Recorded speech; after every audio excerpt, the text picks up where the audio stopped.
truck glasses is in my work truck. And when I go to take the pickup, I go get those, put them in the pickup, so I can wear them there. So she's supposed to be bringing your stuff. And I'm like, Yeah, she is. Christie's car, I put it in. Thank you. Put the ones Just out. talk slow. That rubber, I just flip them up on that one. Usually I ask about this. Like finger leaks are not appearing on the website since April 24th was the last time. I can read this without glasses. I know, but I just, Well, yeah, I know, I didn't want it. I usually just go here. And I didn't know if they're going to change it, who does it. Yeah, or just if have they them Make sure. I just want to be able to drive it like without the. How many trees did we kill with meetings? Right, and it's very nice the way that's done, it's kind of a model, you know, for others. Thank you, I appreciate that. I'm still gonna have to, I work contracts, so I'm still gonna want to work some stuff. Alright, call meeting to order. Please all rise. Pledge allegiance. Pledge allegiance to the flag of the United States of America and to the republic for which it stands, one nation, under God, indivisible, with liberty and justice for all.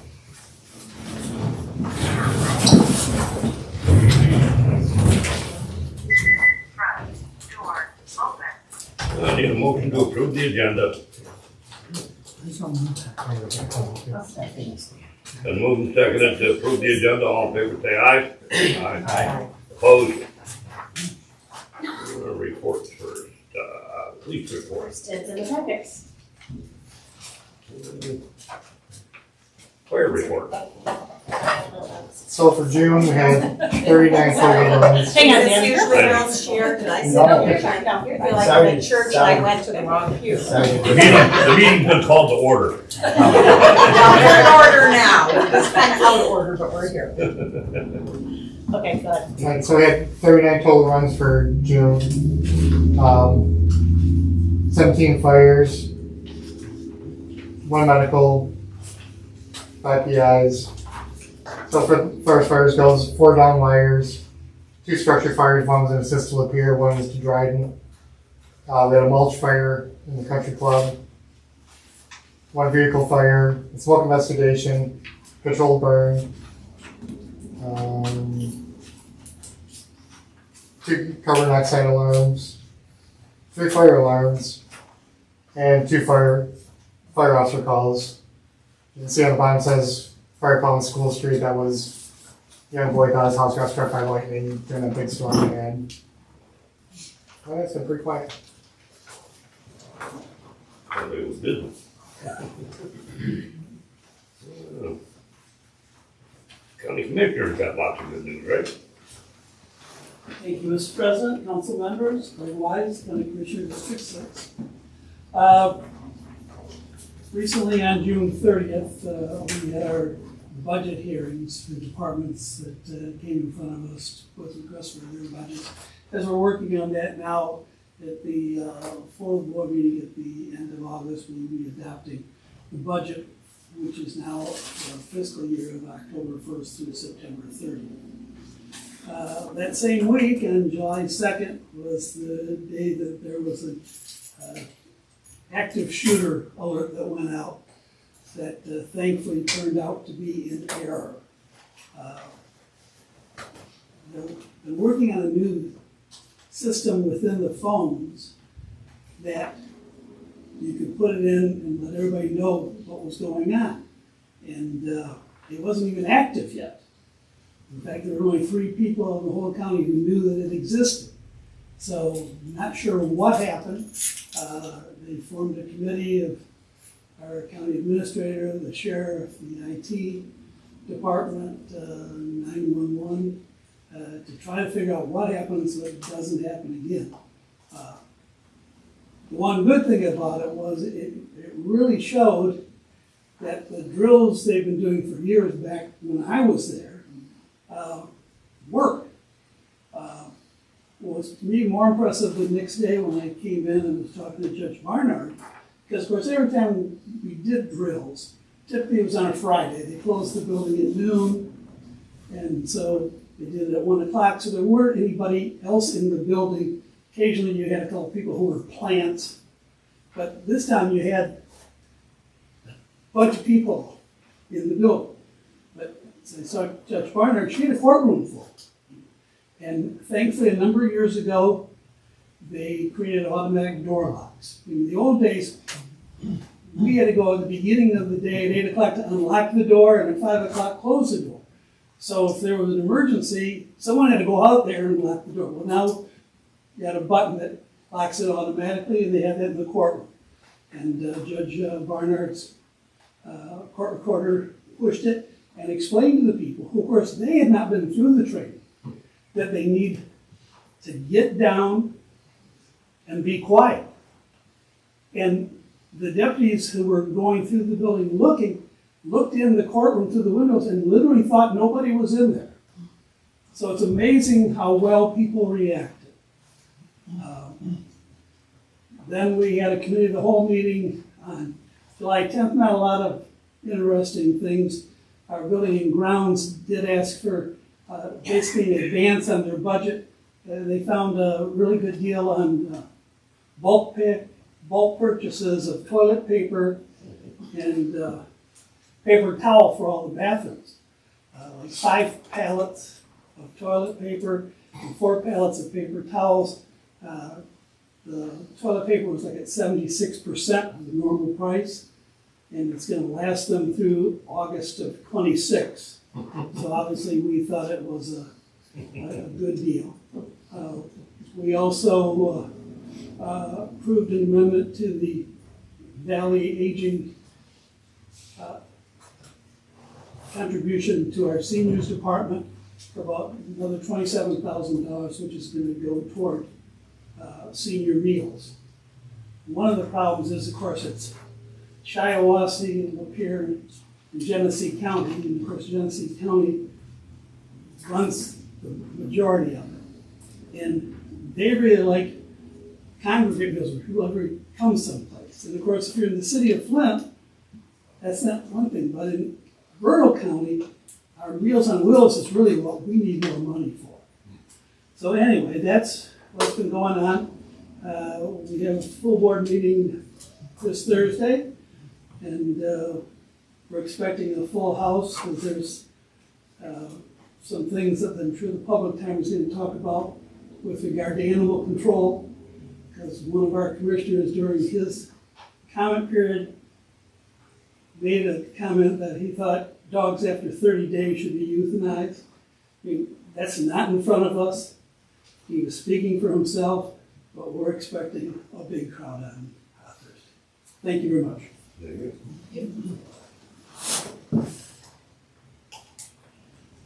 Planning Commission. We canceled our meeting way ahead of time. DDA. Wasn't a quorum, there wasn't no meeting. Attorney report, probably everything down below. All except for one item. I, for one, am grateful that it was a false alarm at the courthouse. One of my attorneys was in the courtroom when the alarm went off, that the 3rd floor had an active shooter on it, and he was in the courtroom on the 3rd floor. So. Judge, nothing there. Council communication.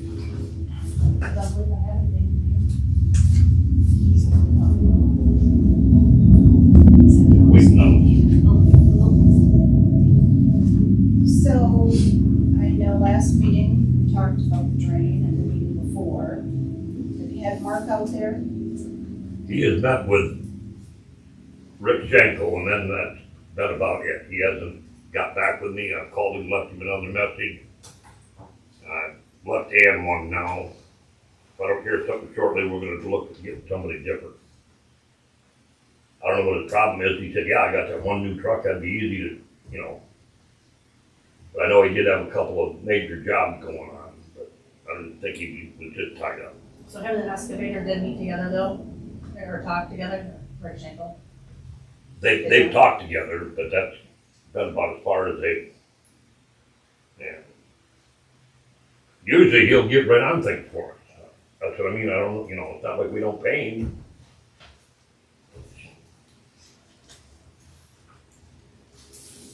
Needs to get done. Been 20 years. Close to it. So you're gonna try and contact him again and see if you can get a timeline? I usually have better luck if I get a hold of Anna directly, because she doesn't work with scheduling. So I can try to give her a call in the morning if you want. I'll get with her either tonight or tomorrow morning yet too. Okay. 'Cause yeah, it's getting to the point now where I'm not happy. You're gonna run out of time before it gets done. Before my basement floors down. That's not the first time. Oh, I'm aware. Well, Okay. need a motion to approve the consent agenda. I'll make that motion. We'll move and second it to approve the consent agenda. All in favor, say aye. Opposed? Carried. Okay, who wants to be first on public time? Okay, Karen? so have any of you ever watched the Lapeer City Commission go through a special event application? I was at their meeting on July 7th and I watched them go through several actually. And I highly recommend you all watch that meeting and see that they go through carefully. And by the time it gets to them, and by the way, their packets are right online, so you can go to the packet and see what they're talking about in the meeting. The packet had already gone through the police chief, and he gotten his input, and he knew what he needed to do for this event. The one in particular, that's the bricks. And then it comes to their board there, their commission. And then those folks all asked a bunch of questions and they noticed some discrepancies in times and things like that. And they also had quite a long detailed list of what was gonna happen, how many people, the good this was gonna be for the community, any risks to the community. All that stuff had already been handled and it was extensive. And that was only a 3,500 person event in a city that handles events bigger than that all the time. But last month here, you all approved a 10,000 person event with hardly any information. So I'm wondering, let's say Wednesday night, huge, we keep getting these weird, huge storms coming in with 50-mile-an-hour winds or more. A storm starts blowing in and somebody up in Jamestown says that tent's starting to go out in that field there. It's already been set up. You guys haven't had those tents inspected. You don't know if the ratchet straps are good. They're starting to blow. You don't know how much weight is on that tent out there. Do you guys have a guideline for how much weight goes on it? And how much wind a tent like that can stand? And then, Tina gets a call because Tina's connected to emergency services here. No contact information on this sheet. She's got to contact, and the person on the application isn't answering their phone because it's, they're out to dinner or whatever. You got no contact information here. And your application says you should have contact information. So that is a scenario I have personally been in. And the fire marshal called and said, you need double the weight you got on that tent out there. We got a lot of stuff coming. I'm gonna come and check your straps myself. You guys don't get it because you haven't done events. And this has been a very amateur thing. I actually went through, I spent a few hours this morning before work. I went through and gathered up all my photos that I've taken over the years of that festival out there. I think it was 2014. There was hardly anybody in the field when I was out there. And then it was mushroomed in the next few years. And so what has happened, this event that went from less than 5,000 people to maybe over 10,000 sometimes, and the safety didn't increase. We got people parked up and down Metamora Road and North Oak Street, inhibiting the ability for anybody to go through, but especially emergency vehicles. And you guys always say this rail trail, well, that's set aside. Well, what is that going to do if there are people clogging Metamora Road? It just makes absolutely no sense to me how you guys could have let that go through.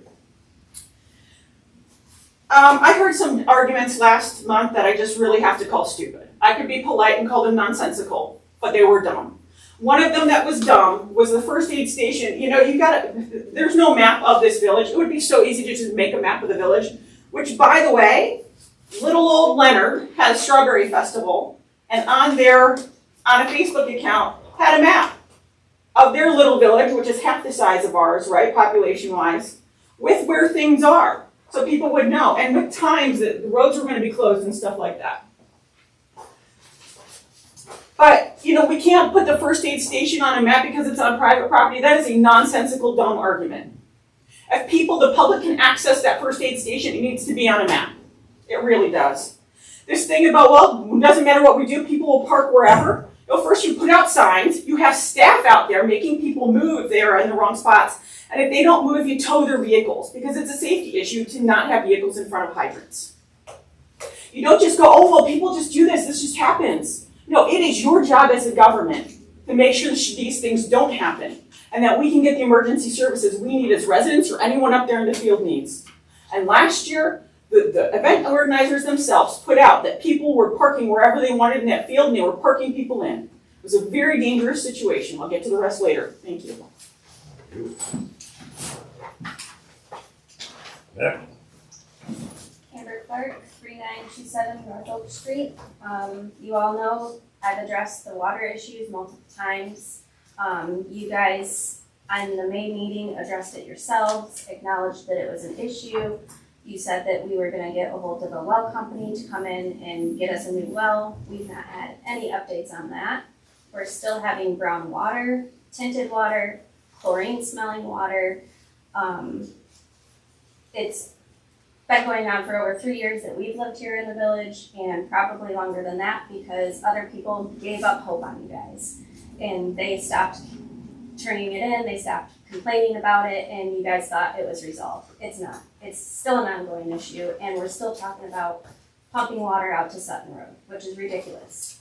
The next issue is you guys also acknowledged that the drains are an issue. You guys acknowledged that they have not been maintained. That is on you guys. I was told that my basement flooded 3 inches of water from wall to wall across my entire basement was an act of God, which is ridiculous because half these drains been maintained properly for the reason they were put in, my basement would not have flooded. My yard would have flooded. Does that suck? Yeah, it does. But if those drains were maintained properly, that would not have happened. And I have talked to an attorney. I have talked to the county drain commissioner. This needs to be fixed. Basement flooded before the sewer system was ever put in. And that's why the sewage And your system father-in-law was knew put that in. when it was 3 foot, the freezer was floating in 3 foot Yep. of water. I heard that story, and that's the reason why the drains were put in, so it would stop happening. And it did Okay, guys. stop happening. That's it. Next. May I ask to stay seated? I'm having some back problems and give my comment. Thank you. It seems that we may have a problem in Lapeer County with some ethics and with some disruptors. Lapeer County has a stable history of public institutions, good quality public and charter schools, multiple law enforcement agencies, including animal control, our own locally controlled EMS system, and a strong district library system with a branch right here in Metamora. Last year, a group of disruptors at the county government level and their buddies attacked our locally controlled EMS system, attempting to defeat their operating millage and replace Lapeer County EMS with for-profit services. After a tough fight against those disruptors, the citizens voted to support the EMS system. A county official aligned with some of those same folks is now trying to use funding threats to change animal control policies. And as Greg said, I think we'll have a better idea after this week's Board of Commissioners meeting how the citizens feel about that. And of course, for over 2 years, our library and our library staff have been under attack by the same group of folks. I gotta give it to them. Their people do now hold the majority on the library board. The same people who have publicly admitted to challenging books, threatened and harassed library staff, and used social media to dox people now serve as our library board trustees. The trustees on that majority have repeated over and over that there have been no agenda items about banning books, and nobody's banning books. They are correct. It has not been on an agenda. But they are researching moving, restricting, and limiting access to information, actions which have traditionally been considered under the blanket term of a ban. They've also had their attorney studying up on a case out of the Sixth Circuit, which is about moving, restricting, and limiting access to information. The chair explains away the mounting legal expenses as being careful so as not to be sued. But if you're not doing things that might cause disruption and cross a line, why are you worried about being sued? At the last meeting, the majority voted down a bylaws amendment to require library policies be presented in writing at a previous meeting prior to being voted on to ensure adequate discussion and public transparency. You know what the majority said? We have a committee for that, and the bylaws amendment should go there first. That sounds reasonable, until you know that a bylaws amendment presented by the majority was passed immediately before that at the same meeting without having been considered by the committee. Then there's the trustee who is actively supporting the X My Tax movement, which would defund the library he took an oath to protect. There's the change of meeting venue to a facility owned by a group the chair belongs to, and that group will now benefit monetarily. Plus the change to a morning time because 3 of the majority members who actively pursued those seats are now whining about how long the meetings go. Then there's the trustee who flung a barb at me as they passed to join the prayer group before the June meeting, and the trustee and former commissioner who tried to shout me into submission last week at a township meeting. It did not work. But it did prove what my mother-in-law always said. She was a Marine, and she said, "A struck dog howls," one of my favorites. Maybe the library board majority is made up disruptors. Maybe they just struggle with ethics. Regardless, it's bad for the library. These folks took an oath to protect the interests of the library, but it remains to be seen if their actions will speak louder than their oaths. Thank you for your time.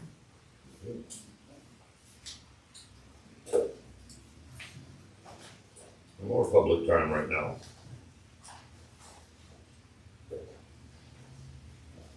But we'll move on to unfinished business. Water main extension. You should have a proposed agreement in front of you that you've been in your possession for a number of days now. Let me go over the highlights. These are changes that I have made that I recommend to the village. The major changes would be the Water Infrastructure Holdings wanted to put a chlorination system essentially right in front of near the entrance to the Jamestown subdivision. And the consensus of this, the village was not to allow that for a lot of reasons, including sort of the busyness of what's run through that area and its location in front of the subdivision and other things. So that's one thing. The version that we got from the settling group before basically said if the water isn't working in 24 hours, we get to come in and pretty much access your system and do what we want. I think that was appropriate. So I've extended the notice period to 72 hours, and also basically said we can require presence of one of our representatives or contractors through the access. So we need to have the ability to have someone present there if they're going to be looking into the system, because it's our system and we're responsible for it. So I've loosened those up some. I also structured some wording dealing with they need to have permission from us by way of a permit to put in what they call a vault that's going to store some of the equipment, like some of the testing equipment and other things that will be located near where our system will hook up to theirs. And so we put some wording in there. We're trying to structure that so that it doesn't trigger what we call enclosed space protocol, because it would be much more expensive for us to have to do that. So I put some wording in to try to address that issue. I also put some time into revising the section dealing with reimbursement of costs to try to make that more specific and more broad to make sure that the village is getting reimbursed for its costs appropriately. So I'm in a position now to recommend that that the village approve the proposed agreement and tender it to Water Infrastructure Holdings with 2 extra conditions that I would like to add. And I add these because of what's going on with our issues with the replacing well number 3. The very next thing we're going to talk about is the possibility of approving the contractor for the well replacement. But one of the things that the well contractor has told us is that the work to actually replace the well once they get started with it, the actual well drilling, is not just a matter of days. I mean, he said it could be 3 to 4 days. The real problem is, the engineers and the state meet out there. This is a state-approved enterprise. And he said, once you have that meeting and sort of go over the outlines of what you're talking about, the state can take months to approve what it is that they're going to give you permission to do. So, frankly, I'll be blunt. I don't think it's a good idea for us to, for the tap to start, for the water to go out of the village until well number 3 is replaced and operational. And one of the things that I would like to suggest, and I'll give this wording to in writing later, but essentially, notwithstanding any other provision in this agreement, the village will not be obligated to provide water pursuant to this agreement until its well number 3 has been replaced and becomes operational. Well, it's the third well. Well number 1. All right, I'll put well number 1. So, the second thing is, I know you don't want this thing dragging on forever, so I would also suggest making the offer automatically withdrawn if it is not accepted by Water Infrastructure Holdings LLC within 90 days. So I want to move this thing along. I know John hates this thing being on the agenda every month and would like to get it moved forward. It's been a complicated beast, and I had a conference call requested by Water Infrastructure Holdings about a week from last Friday, and told them, they said, where we stand, and I said, we expect probably to have a vote on a proposal at this upcoming meeting today. So that's where we stand on it. It's been a lot of back and forth and a lot of redrafting and things and consideration of some really difficult problems. And I think that's my recommendation, is that you approve the tender of this proposed first amended potable water purchase agreement subject to the 2 conditions that I just outlined. I'm happy to take any questions.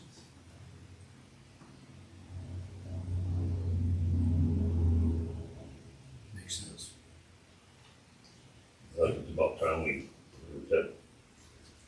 with that deadline on there, because they've been throwing things around too many times. They've been idiots. To be fair, that it's harder for them to move fast than us. We're one entity and we meet every month. They're like, what is it? They have a lot of different, between 10 and 15 different companies. And it's like herding cats, I'm sure, on their end. So, but we're at a point now where I can recommend this with those 2 conditions. Tomorrow I would tender it to them, and the ball will be in their court.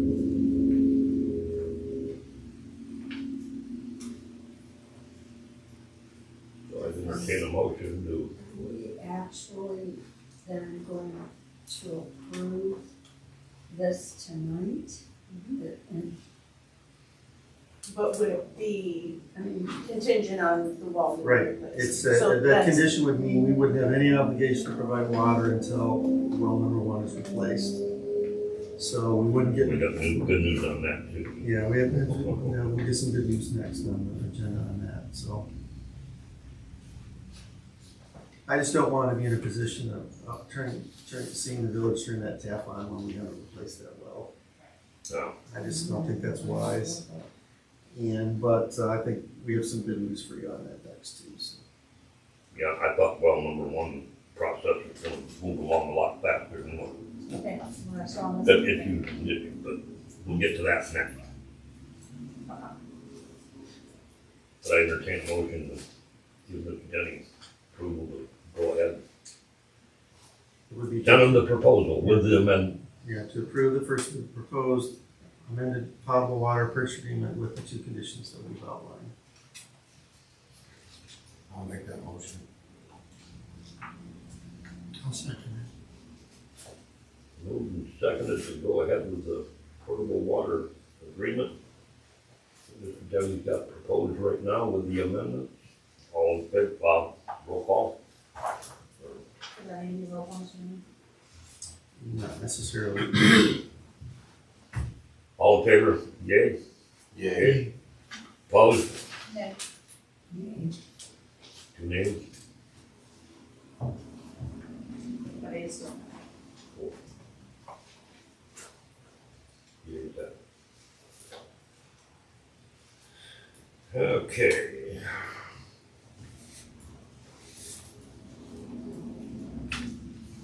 Next, under unfinished business. Call number one. Yes, the village had tentatively approved a contractor a couple months ago, a month or two ago, and I asked for a little bit of time to try to poke around a little bit to see if we could find a more reasonably priced possibility on this. And somebody called the other day to the state and asked them their recommendations on well drillers, and their comment was, we usually refer you back to the local directors at the local level, and they speak well of the folks who put in a bid. The bid is, I have a letter, I'm assuming that you have it in front of you. I'll try to explain this as best as I can. First of all, it refers to phase 1 and phase 2. As simply as I can describe it, phase 1 is essentially putting in the well to the point where it is accessible with the water, and it's been tested by the state and it's passed the state test. So phase 2 is essentially, that would be like you going out in your backyard and digging the well, and they tested at the wellhead and it's okay, but your house is 100 feet away. So phase 1 is the well's in. Phase 2 is now you got to integrate it into your system so that it gets hooked into the distribution system. So that's what phase 2 is. So Lions Well Drilling quoted phase 1, which is the new well installed, assumes the test approved by the state, but not integrated into the existing distribution system. Again, the well's put in, it's not yet run the line over to where your well house is or wherever you're going to. And there's no pump, no nothing. Yeah, and so exhibit 2, or that's exhibit 1. Exhibit 2 is what I call option 1 of exhibit 2, and that is they integrate this, hook up the well to our system. It assumes the village uses the existing pump that it's going to have, or that it already has, and that the well, and so it assumes that the village takes care of, if there has to be a building constructed over this area, then the village will take care of like the wood construction on that. That quote was $28,211.27. Exhibit 3 is phase 2, option 2. And I asked him to split it out 2 different ways. In this one, he assumes that they have to put in the new equipment, replace our equipment, and put in a new water main with a new well about 100 feet from the existing mechanical building. So there's more equipment. If you look closely, I don't know if it came through on yours, but my original, at least to the village, has yellow highlighting. Yeah, the yellow highlighting on exhibit 3 are the things extra that they're adding into the bid for option 2. That would be putting a brand new pump in though, and a pivotal adapter, which there would have to be no building for over top of it, the way I understand. Right, Lloyd? Yes. The pivotal adapter, the pump, Yep. 20 horse pump, 225 gallons per minute. That would put up some water. Well, no, you have to pump around. It's like the well number 3 is out there in the open. And then everything's made underground over to the shed. It's a pivotal adapter, 5 foot down. It screws into the pipe, and there's a spool and everything that 6-inch pipe comes up into, and do an adapter, and then it makes a 90 degrees work here. Now, how's that different from exhibit or phase or option 1 that he has there? Option 1 is using our equipment. that was a top head drive, electric motor sitting up here out in the open, and a turbine pump with rods going down through. That's what we just had rebuilt, wasn't it? Right. But They're about outdated themselves. it might not be money-wise, depending on what kind of building we gotta put over the well to use that pump.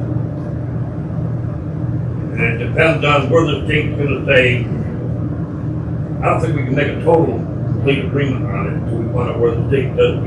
Yeah. And that's one reason why I had to prod him to give me a phase 2, because I said, how am I supposed to know whether or not you're in the ballpark or not if you don't give me some idea how much phase 2 is? They're really in the ballpark. Well, just for reference, Peerless, who we were originally gonna go with, their quote was $220,820. So $110,000 less. But until he gave me the phase 2 quote, I had no idea if he was in the ballpark. I assumed he was, Yeah. but I didn't know for sure. Even at that, he's still Yeah, almost $90,000 cheaper. even if we went with the option 2, Right, phase that's put the 2, pump and everything, we're still like $50,000. Yeah, that's less. about no more. roughly 139,000 versus 220. So What if, But it's state, what's in well number 3 right now? Submersible?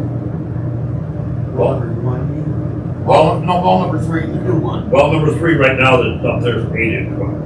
Okay. Submersible pump in there? Right. Okay. That's the one that's now be open in the field. Now, what if we went with option 3 and kept the other pump laying around to put back in well number 2 when it crapped out? They're gonna be downsized to joints, they're not the same size.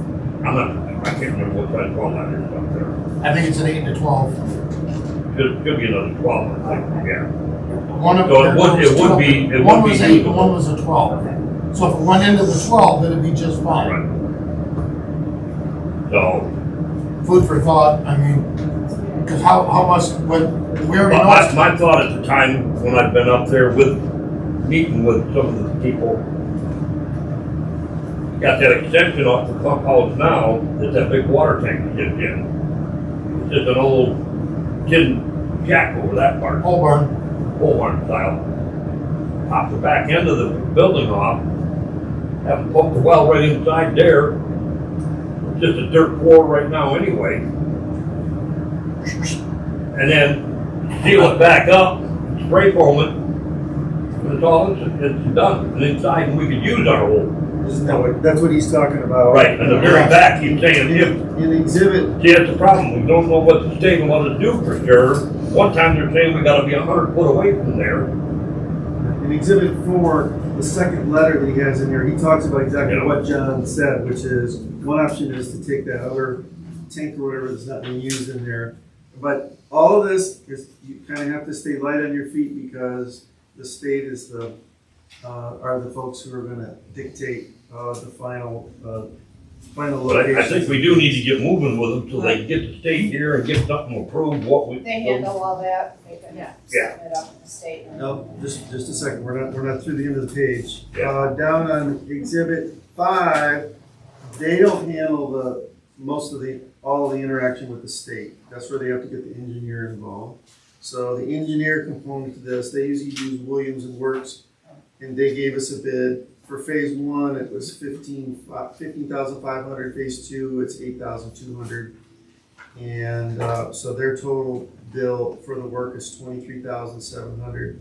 So if you look down below, if you take the base bid for Lyons well drilling at $85,000, Williams and Works at $23,000, it's $109,000. If you decide to go with option 2, the $58,000 one, it's basically $30,000 more. So you're roughly few bucks away from 140,000, which is about 80,000 less, a little over 80,000 less than what the other contractor was at.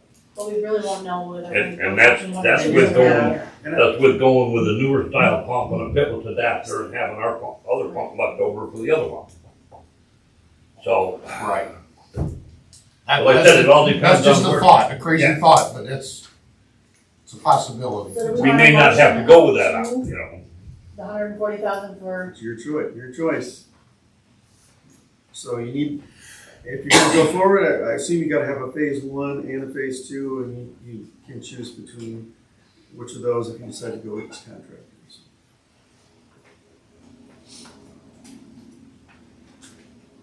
I think we need to get something moving, absolutely. you know. Well, this is a lot more information that we got from the first one. We got Yeah. one sheet of paper, did we? Yeah, it was 2 sheets of paper from the last one. I did meet with some of the crew on that though too, when they were TVing the well and everything, and I questioned a few things, and I couldn't believe I knew some of the questions I was asking. I told them, well, I did work a few years for a well driller, so. I don't know if you like that. This guy is not gonna move this week because he's sitting in the middle of the Grand Canyon, this week. And, unless he gets chased out by the forest fires, so.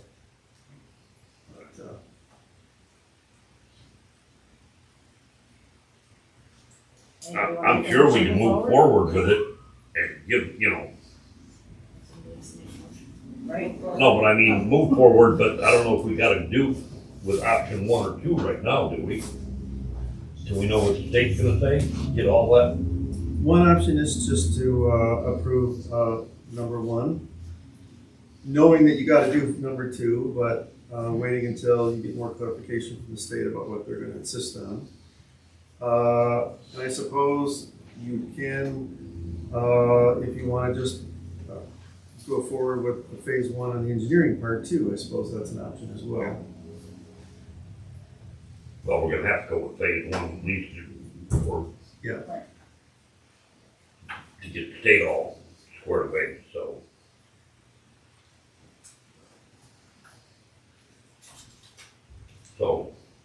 So we can go with number one and then wait till we hear from the state to decide on 2 or 3, correct? You mean phase one, decide on option 1 or 2. Right. Yes, excuse Okay. me. And then you need a separate bid on Williams and Work if you're just gonna go with phase one on their quote, but for now.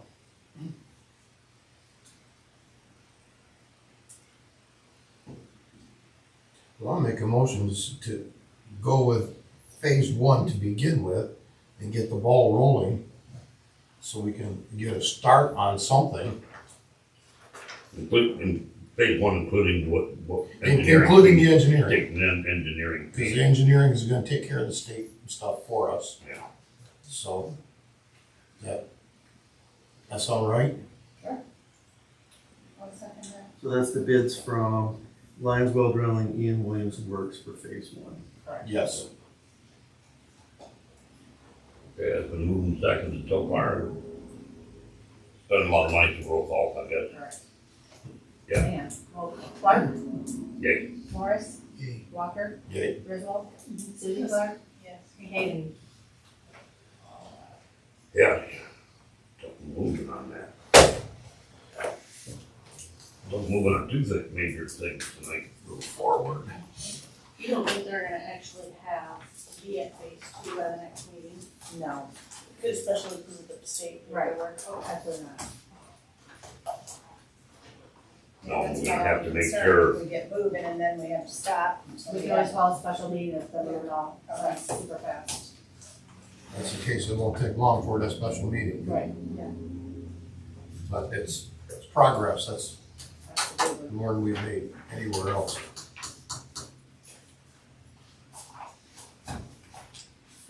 Okay. The business. Was hearing the resignation and vacancy.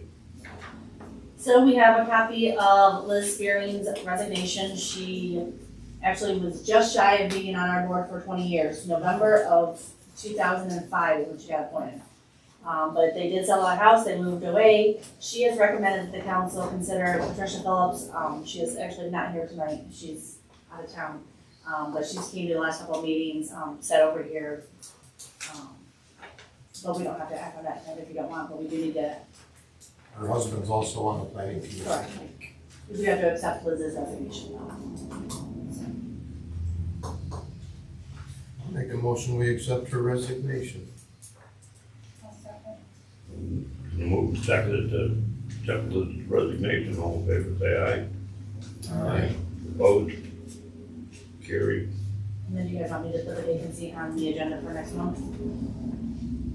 See if Patty can put it on, Yeah. out there to see if anybody else is interested, or? Can we put anything on our page that we're Yeah. looking, anyone? Yeah, that's what I was just saying, I could put it out there to see if anybody else is interested. Yeah. I will put that on there. Okay. What about the water tower phone line? So, I don't know if you guys remember that I brought up last month about our phone line that communicates from the well house to the water tower. It's a special direct line that communicates, that tells basically our wells when to take on so it can fill up the water tower. And then there's a special modem. Well, the modem has been out since the last storm. So the phone line actually hasn't been working since the modem's been out. But we were in the process anyways of looking up new ideas, because the fact that they had raised, back in '24, our bill was $156. In October of '24, they raised it to $353. And then in May, they raised it to $882. I just got notice again in August, the new rate was gonna be $1,407. So, monthly. It's something we have to have. So that being said, Brian has gotten us a couple of quotes, one from UIS Data Systems and one from Integrated Controls. Integrated Controls is out of Traverse City. They're actually the ones that come and they would fix the modem for us, because that's not even covered by Frontier. They don't fix the modem for that price. So Integrated Controls has fixed our modem before when his went out. There is a quote basically that for new radios that doesn't have a monthly cellular fee like most like the other ones on the quote.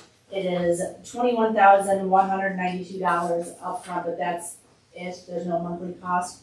And at this rate, we would pay for itself in less than 2 years. So my suggestion is go with Integrated Controls for the, if you look at it, I have it starred and it's green, it's option number 3. That's the one that Brian has suggested for us. Is that reason to pay us all off, no time flat? right? Exactly. It's absurd. Not gonna put out the water one. Correct. Another water utility. I'll make a motion to do that. Thank you. I'll second. The moving seconded to go with what? Integrated Controls Integrated Controls, Controls. for option 3. option 3. Yep. All in favor, say aye. Aye. Opposed? Carried. Would that have been one of the water valve up? No, Pump's not kicking in, right? no, they didn't want one. We were running manually.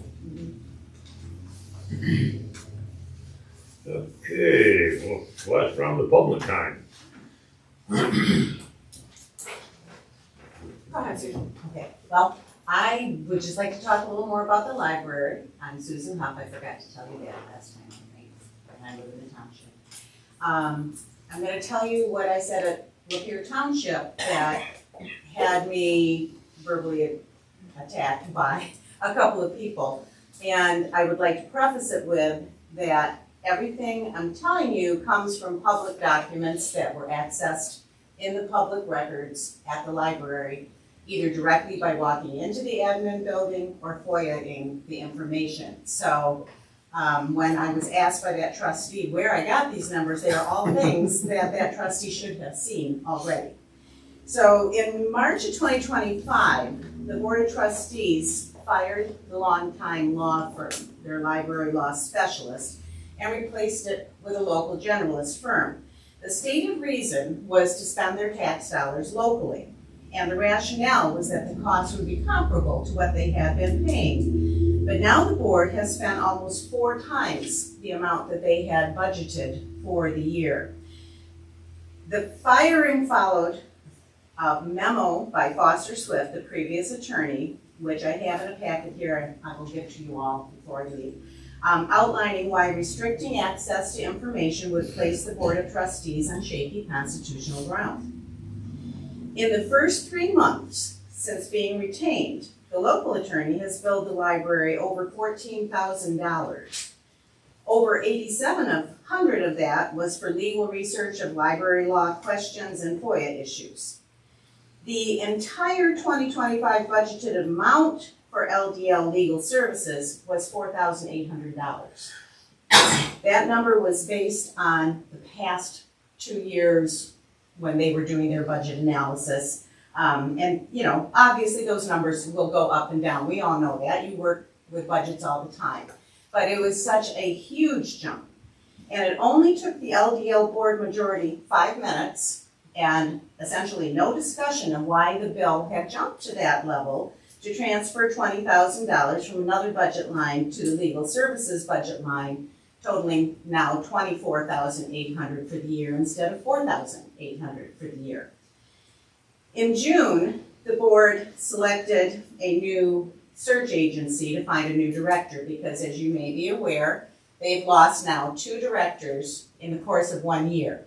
And both of them left because of the harassment and threats from community members who are, many of them now seated on the board. They had 3 they were looking at, Yo and Yo, which you may be familiar with that name. It's a pretty big name in Michigan. They were looking at Pivot Group, which conducted the last search for the library director, and Summit HR, a firm out of California. So Yo and Yo had a tiered proposal. You could choose, you know, this level or you could choose that level. Their base level was less than the group they chose. Pivot Group had a guarantee, and their guarantee said if you lose your director within a year, we will conduct a whole new search for you. Well, they lost their director within a year. They would have conducted the search at no cost except for advertising, which is about $1,000. The chair read the contract one way and believed that they would no longer conduct the search for them, but another trustee who had spoken directly with the person from Pivot said they are ready to start. They are ready to service us and fill this guarantee. So instead of $1,000, they chose Summit HR out of California. Wasn't really clear why. There was very little information provided. When you look at the 3 proposals that are in this packet, you will see Summit HR's is basically an agreement that says we will do this work for you for $6,500 plus the cost of advertising. So they could have gone with Pivot for nothing, and they had told them less than $1,000 for advertising. But they chose to go with this group out of California for $6,500, and the information given that night was very sparse, and the person who suggested they go with Pivot said he couldn't even remember who he had talked with, so it was just very loosey-goosey. Our question is, why is the Lapeer District Library Board's trustees being seemingly careless with the tax money? There's just a lot of research going on in that law firm on First Amendment. They're researching Little v. Lano for the board. Well, thank you very much.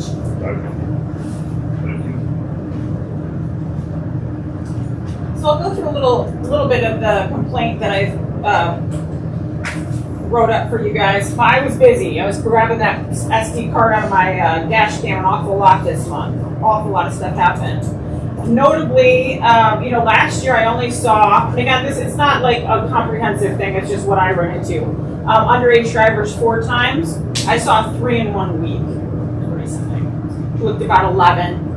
And on that same golf cart on another day, there was a man driving, there was a man on the back, and it was full of kids. They were hanging off, like literally hanging off this golf cart, going slow, blocking the road, and then on Blood Road. Driving these kids, this full golf cart on Blood Road, where obviously it's not legal. A repeat offender in here, somebody who very well knows the law, has had contact with the police, being out on a golf cart past curfew. Because a lot of people seem to not know there's a curfew of 30 minutes before sunset, that you're not supposed to have a golf cart out after that. And it's, still doing it, still on the sidewalk, she was as well. Lots of golf carts out on the sidewalk, and after curfew. So definitely something to look into there. I think there are things that could be done around here. What goes on with the concerts? A lot of these golf carts that are out past their time, it's because it seems to be acceptable here. And then we have prominent folks in our community who are participating in that and having their golf carts out late. So back to the event, Metamora Country Days and Hot Air Balloon Festival. Tina seems to have a lot of private knowledge that is not in the file about, she said, the health department sometimes comes and inspects the food trucks. We don't know though, that should be in the file. Setup time, she seems to know those, but those are not in the file as they should be because you guys are liable if something goes wrong with that. Tina, do you know how many porta-johns they set up and the locations? Okay, because just so you guys know, when you were in the event business, there are like formulas you use to distribute the porta-johns and how many there should be based on is there alcohol, is there food served, how long, how many people, how many women. So there are ways to figure this out and there are ways to know are there enough around the village. And we just don't know because it just says porta-johns are around the village. And then this Sparkles the Clown in the park. Which park? There are 2 parks involved. And I'm going to say this again very loudly because none of you seem to get it. There should be an entire map of this village where everything is set out and everything that's involved is laid out. So everybody here knows, the first responders know, all of that. There should be an even bigger map of everywhere because the parking's up in Lapeer Township. We got, now we have the Metamora Township Hall involved too. That loop should be on a map as well. It was irresponsible to pass this plan without those things. And of course, number 1 is fire lanes. We don't know where the fire lanes are. We don't know the escape path from the balloon launch field. We don't know the path coming from the Lions. And this weird claim that the Lions have their own event on their own private property, so we don't have any say in that, you absolutely do. You better have communicated to them that they are not allowed to block their fire hydrant, because that is, the whole community is affected by that. And this, a member of the public ended last meeting by saying problem solve rather than finger point. The time for finger pointing is when your government is letting you down, and you have been letting us down for years now. And that this problem's been getting worse. Last year was the worst of all of the years, and I have it on film. So I just really want to encourage you, do some learning, go other places. Go to one of the other balloon festivals in Michigan, go to one of their municipal offices and ask to see their setup plan, their whole safety plan that they have. This is really unacceptable. You guys are tired of hearing about it. I'm tired of having to talk about it. I want this fixed. Thank you. Amber Clark, 3927 North Oak Street. Just circling back to the drain issue. As I already stated, the council members acknowledged it was an issue in May. Our yard and basement flooded on June 21st. There were rumors that Mark Edwards was not contacted until the week of July 4th. Again, we were told in May it was going to be an easy and long overdue fix, and it has continued to be neglected and not a priority. I would like to ask the village to have a plan in place to have regular maintenance done to avoid further illegal water dumping on our property. Thank you. Anybody else? That's all you want to do. Bill Holman, I reside in the township, and I own property in the village. I just want to circle back to the water situation that Mr. Denney did brought up. A few meetings ago, he brought up something very insightful to me. I was aware of it, but reiterated it about we're a village of what, 620, 630, 640, whatever we are now. We're fighting these companies that have more attorneys than we do. So I really appreciate the homework he is doing on this. And probably as one of the top 5, I hate to say it this way, but property taxpayers now, unfortunately, I have a very big concern. And I think it's very important that we protect our water here in the village. I reside in the township, I'm on a well, so I feel somewhat, I feel bad for the people up there in Stockwood. Do we know, has there ever been proposed that they put in their own well up there? I don't know if that's been done or not. But listening, what Mr. Denney just proposed about one of the wells, being replaced, I think is a pretty reasonable cost. So I don't know if that holding, I'm sure that's gonna be a township issue, but man, I would sure like to see them have a different take on it than putting it on us as a village. I understand we have the capacity to do it, but if something goes haywire with this, like Mr. Denney said, we're all kind of screwed here. And so that's just my vote, I don't know if, not vote, concern, I should say. Is I love what we're doing here, I love what everybody's doing. We are on a very, very tight budget, I know that for a fact. So I don't know if that's proposed, has been thought by the township. I've talked to a couple of property owners up there in that area, and it just falls on deaf ears. So. And then the other thing that I want to just put out there, and I don't want to step on any board members' toes, I don't want to step on president's toes, clerks, but I would gladly place calls to people to take some off your plates for whatever, whether it be the drains, whether it be, well people. I can gladly do that if you guys want me to or need me to. I'm very good at making phone calls. So I don't mind doing that to free up some of your other time. So I'm just offering that if anybody wants it. You can get a hold of me. I'll gladly take that on to help out the village. So that's it. Thank you. Thank you. Their wells have been condemned. But there's still property owners that have. They cannot even get a well permit for up there. We tried going through the engineers. They haven't put in their own well and pumping system, and that went downhill. So that's been brought up years ago. Sure, I'm sure it was, but then Before you were coming back in the meeting. So. Well, the other thing that I mentioned to a property owner is almost have like cisterns to each property owner. Okay, we're done. That's right. Any more public time? If not, I'll entertain one more motion. I'll make a motion we adjourn. I'll second. And moved and seconded to adjourn. All in favor, say aye. Aye. Aye. Opposed? Carried. Thank you, everybody, for coming out tonight.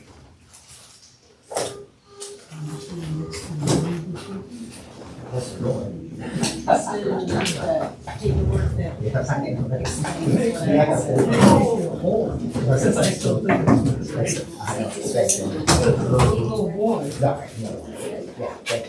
Well, listen, I think we'll take You guys like copies of the very good. Is that the library? And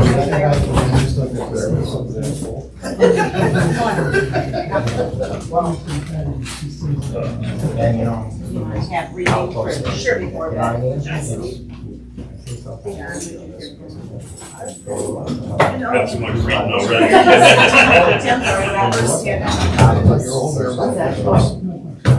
okay, they way up. You got it? Report to the township and you're ready.